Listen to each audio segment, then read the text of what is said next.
Bonjour et bienvenue. Aujourd'hui, nous nous tenons devant le camp de Gurs, un lieu chargé d'histoire et de mémoire.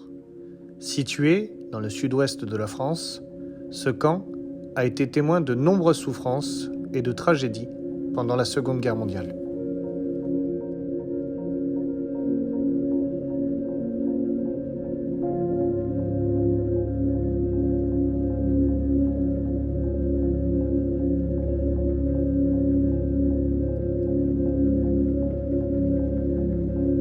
Le camp de Gurs a été établi en 1939, initialement comme un camp d'internement pour les réfugiés espagnols fuyant la guerre civile en Espagne. Cependant, avec l'occupation de la France par les forces nazies en 1940, le camp a été transformé en centre de détention pour les réfugiés politiques, les opposants au régime nazi, les juifs et d'autres personnes considérées comme indésirables par le régime de Vichy.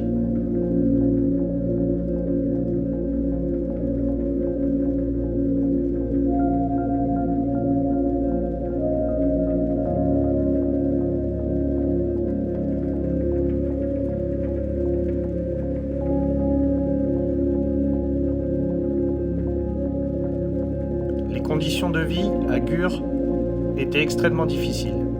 Les détenus étaient entassés dans des baraquements surpeuplés, soumis à la faim, à la maladie, à des conditions sanitaires déplorables. Beaucoup ont souffert de malnutrition, de maladies infectieuses et du froid glacial de l'hiver.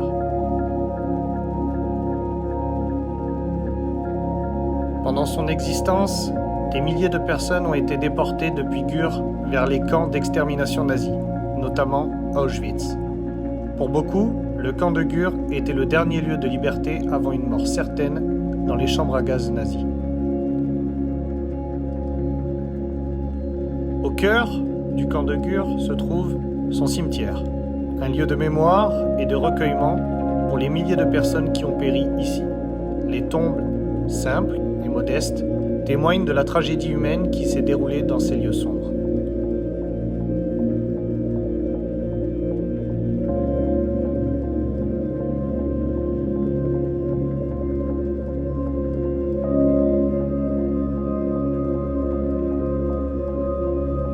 Aujourd'hui, le camp de Gurs est un lieu de mémoire et d'éducation. Il rappelle les horreurs de la guerre et de l'oppression et nous met en garde contre les dangers de l'intolérance et de la haine. En nous tenant ici, nous nous engageons à ne jamais oublier les souffrances endurées par ceux qui ont été internés à Gurs et à œuvrer pour un monde où de telles atrocités ne se reproduiront jamais.